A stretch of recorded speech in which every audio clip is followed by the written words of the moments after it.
Trump attorney Michael Cohen takes the stand today at the trial about allegations the former president falsified business records to conceal unlawful activity to influence the 2016 election.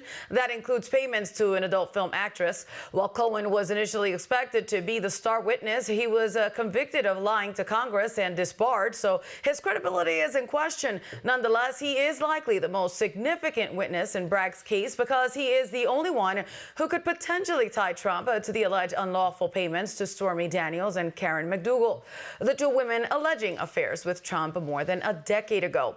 Trump's legal team previously asked Judge Merchan to block Cohen's testimony because of his previous perjury convictions and allegations he lied in Trump's civil fraud trial last year, but the judge said no. Mike? Donald Trump stood before an estimated 100,000 voters, or people, at least in Wildwood, New Jersey, Saturday. He took aim at Joe Biden's political lawfare, keeping him from the campaign trail. Single legal expert and scholar that's written about it says there's no crime. And they have 12 guys, even 20 guys. I've seen sometime he sits there half a day, all day. In the meantime, they're murdering people out on the streets. Trump also criticized Biden withholding critical military supplies from Israel. Crooked Joe's action is one of the worst betrayals of an American ally in the history of our country. I support Israel's right to win its war on terror. Is that okay? I don't know. Finally, the former president and possibly the future president promised to restore honest elections and win back the White House. The goal will be one-day voting with paper ballots, proof of citizenship, and voter ID. Very simple, and we have honest elections. But until then, Republicans must win. We have to win this election coming up. We want a landslide. And frankly, there's an expression I've been using. You've got to make it too big to rig. Too big to rig. Perhaps this rally revealed why Democrats are so worried about Trump getting out of court and back to the regular campaigning. U.S. Immigration and Customs Enforcement reportedly plans to launch a controversial ID card pilot program for illegal immigrants this summer.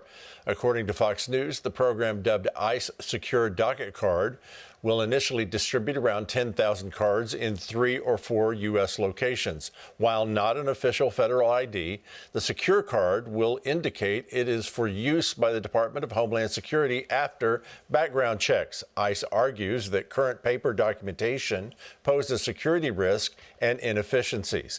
And the new program will streamline verification processes. However, some Republicans and conservatives oppose the plan, expressing concerns about legitimizing illegal immigration and potential identity issues.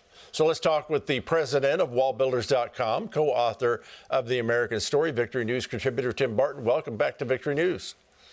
Thanks, Greg. Good to be here. Well, our government's going to test the ICE Secure Docket Card as an ID with illegal immigrants instead of just the traditional paper process. Do you think this is good, bad, or are you indifferent toward it?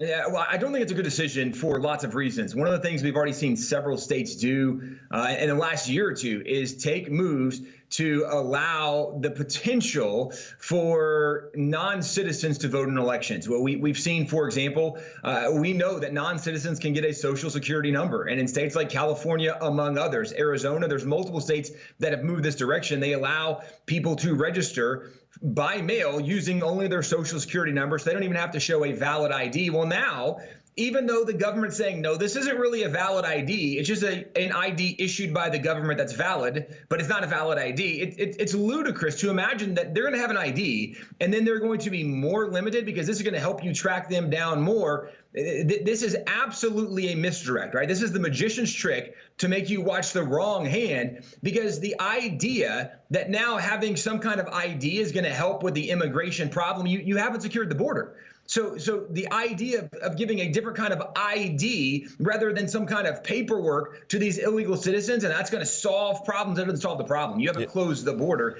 This is absolutely a misdirect and has potential for further damaging repercussions in the future. Yeah, I don't know where you find 10 million people that are all over the country now either. NFL Hall of Famer Lawrence Taylor talked about his converting to the Republican Party after a lifetime of voting blue. I grew up a Democrat, and I've always been a Democrat until I met this man right here. I'll tell you what. Now listen to CNN's Fareed Zakaria worry about Joe Biden and the poll question on which candidate was more competent and effective. Here that is. Joe Biden led Donald Trump by 9 points in 2020, but Trump now leads by 16 points in January 2024. That 25-point shift could be a reflection of people's sense that the president's age is affecting his capacity to govern. All right, Tim, we got Lawrence Taylor. Now we got Joe Biden and his campaign team. Can they do anything to offset 25-point shift in voters with just months remaining? Well, there's no question they're going to try. Whether it's a new pandemic where then they're going to try to do some kind of executive order to change voting laws, they're going to do something. We know they're not going to sit back and watch. We can look back and recognize in 2020, even though it seemed like they were sitting back and doing nothing because Joe Biden was campaigning from his basement. He wasn't on the campaign trail. And the few times he had campaign rallies, barely anybody showed up. There wasn't enthusiasm for him.